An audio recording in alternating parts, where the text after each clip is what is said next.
Many local districts have suspended in-person learning because of high virus activity in the community and difficulty finding teachers and substitutes.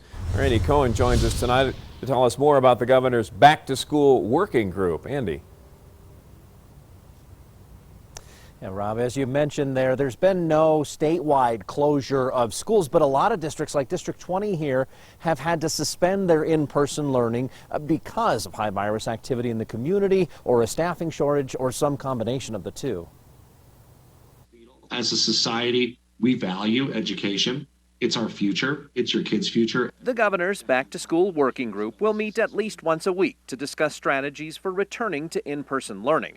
Under previous public health guidelines, many teachers had to stay home for necessary quarantines, and that put a strain on the availability of substitutes. And that, to me, is one of the great opportunities that this work group has, is for us to think creatively, to be innovative of how we approach that type of a challenge. While virus activity is high right now, they point out that schools are comparatively safer than other public spaces. You know, there are a number of other environments outside of the schools that actually are not nearly as safe, where they don't have the same either adherence to the protocols or they don't have any oversight. The group plans to build on lessons learned from the return to school this past fall.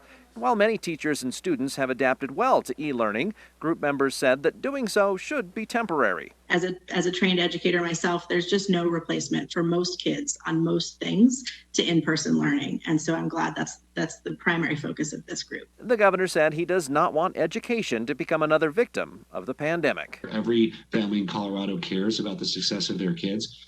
And we just have to figure out how to make sure that schools can be as safe as they can for in-classroom education during a pandemic.